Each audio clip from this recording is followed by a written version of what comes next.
Hello student, this is the third part of History chapter 11th named The National Movement. In this chapter we already discussed about the Khilafat movement and the non-cooperation movement. Next we discuss about the other important incident of Indian national movement. Then let us start. After the failure of the non-cooperation movement in 1922, the British government sent a commission in 1927. This commission known as the Simon Commission. There, in 1927, the British government in England set up the commission to look into the effectiveness of the Government of India Act 1919. India were not happy with this, as it did not have a single Indian when the commission arrived in India. It was greeted by the slogan "Simon, go back." The government restored to Lathi charge, and the Rajpat Rai was severely injured and later died due to these injuries. The Indian leader decided to prepare a report on the reform to be carried out in India for the establishment and responsible government. यानी देखा जाए तो non cooperation movement के एक तरह से failure होने के बाद जो ब्रिटिश गवर्नमेंट ने कमीशन भेजते हैं 1927 में, जिसको साइमन कमीशन के नाम से जाना जाता है. बट इस कमीशन में कोई इंडियन मेंबर नहीं थे, जिससे कि इंडियन इसका विरोध करते हैं और इसी विरोध में लाठीचार्ज के टाइम लाजपत राय लाहौर में वो इंजर्ड हो जाते हैं, जिससे उनकी डेथ हो जाती है. और इस तरीके से एक नया मूवमेंट का रास्ता स्टार्ट हो जाता है, जहां की इंडियंस जो लीडर्स थे वो ये चाहते थे कि उनका अपना गवर्नमेंट हो, और इसीलिए उन्होंने एक प्रपोजल बनाते हैं. This proposal also made by the Motilal Nehru, but Motilal Nehru proposal Muslim League did not accept. The civil disobedience movement. Then after Mahatma Gandhi decided, they started a new mass movement. This movement known as the civil disobedience movement. Then a Congress session was held in Lahore on 29 December 1929. Under the leadership of Pandit Nehru, Congress declared the attainment of the Purna Swaraj and its aim. Consequently, it was decided the Independence Day will be observed on 26 January 1930. The national flag was unfurled and working committee met in February and decided to start the civil disobedience movement under the leadership of Mahatma Gandhi. It means that after 1927, the Congress a session held in Lahore in 20 December 1929. यानी कांग्रेस का एक नया session यहाँ पर होता है लाहौर में दिसंबर 1929 में, जहाँ पर पंडित नेहरू एक डिक्लेयर करते हैं पूर्ण स्वराज, जिसका रिजल्ट ये होता है कि कांग्रेस जो ये डिसाइड करती कि एवरी 26 जनवरी को वो as a independence day celebrate करेंगे. और वहाँ पर ये डिसाइड होता है कि एक नया मूवमेंट स्टार्ट किया जाएगा, जिसका नाम होगा civil disobedience movement under the leadership of Mahatma Gandhi. Gandhi ji started the civil disobedience movement conducting the historic Dandi Salt March, where he broke the salt law imposed by the British government. Accompanied by him, the follower embarked on the protest march from his Sabarmati ashram to Dandi, that is located on shore of Arabian Sea. On 6 April 1930, Gandhi ji with his follower violated the salt law by picking off a handful of salt laying on the sea shore. Civil disobedience movement जो start होता है salt law के breaking से और डांडी मार्च के through. Gandhi ji डांडी मार्च start करते हैं और ये 6 अप्रैल 1930 को डांडी नाम की जगह जो गुजरात के एक समुद्र किनारे हैं वहाँ जाते हैं और सॉल्ट लॉ को वायलेंस करते हैं, जिसके थ्रू जो सिविल डिसोबीडियंस मूवमेंट है वो स्टार्ट होता है और गांधी जी के साथ होल नेशन ज्वाइन करते हैं. डांडी मार्च had the important impact on the entire nation. It has every corner of the country was gripped and in a unique favor nationalism. Soon the act, the violation of salt law assumed and the Indian character.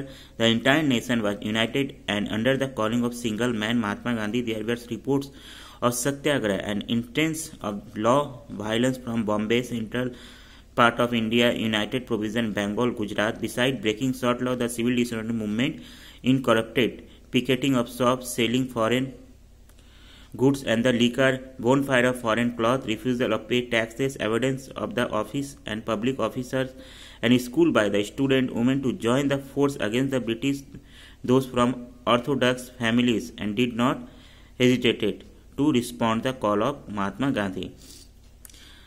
कहने का मतलब महात्मा गांधी के एक slogan से पूरा nation Mahatma Gandhi के साथ आ जाते हैं।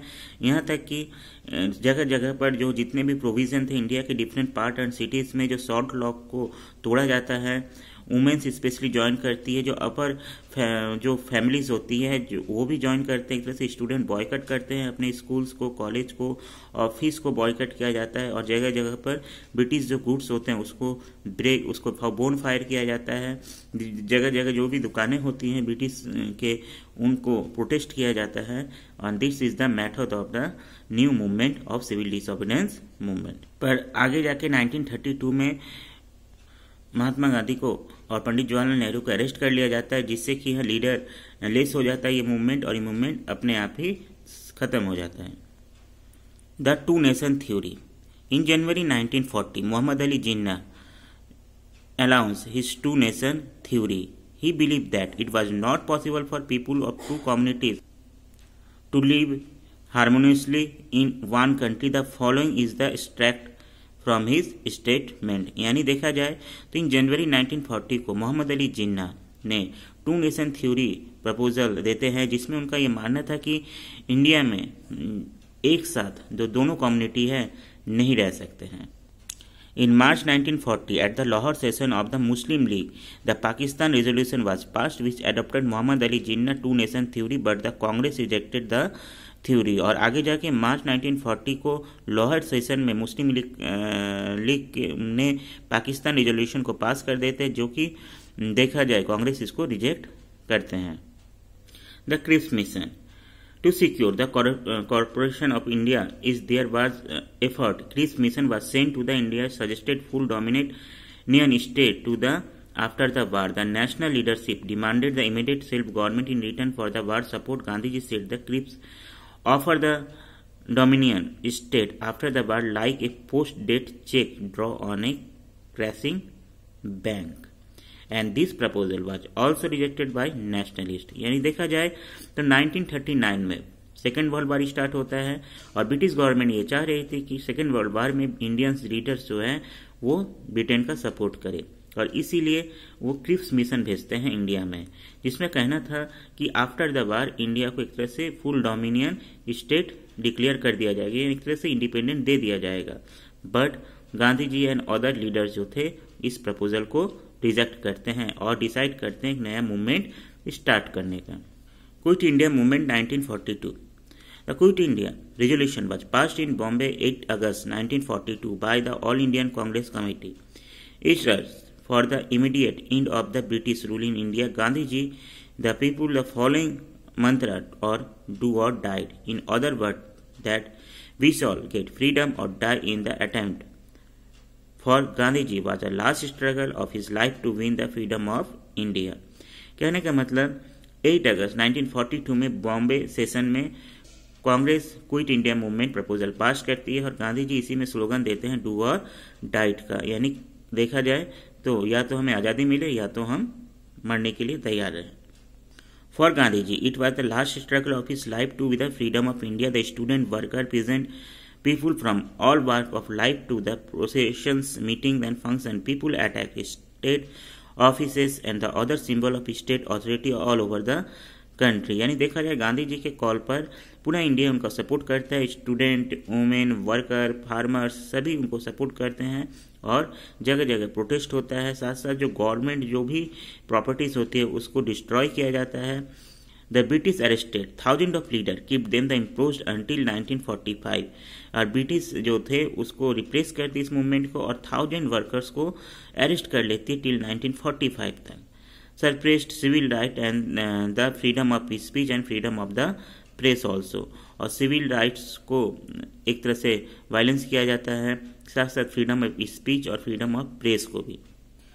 The term of immediate object quit India failed because of the high-handed approach of the British which affected the movement. यानी ये मूवमेंट आगे जाके फेल होता है, but Congress leader including Gandhi ji were put behind bars. Unfortunately, the Muslim League did not extend the support to this movement. Gandhi ji other leaders का arrest कर लिया जाता है और इसमें एक फेलियर का और एक रीजन होता है कि मुस्लिम लीग इसको सपोर्ट नहीं करते हैं। The cabinet mission. After the Second World War, there were a radical change in the attitude of the British towards India. Labour Party came into power in England, which had a sympathy attitude towards Indian demand for independence. Lord Attlee, Prime Minister of England, sent a cabinet mission to India in 1946 to consider India demand for freedom. Its major recommendation were, यानी देखा जाए तो after the second world war British government की जो attitude होती है वो change होती है और ब्रिटिश गवर्नमेंट इंडिया को एक तरह से फ्रीडम देना चाहती थी और इसीलिए कैबिनेट मिशन भेजा जाता है 1946 को. For formation of Constitution Assembly, in Constitution Assembly have 398 members. There should be a formation of Union Indian embracing both British and India and the princely state.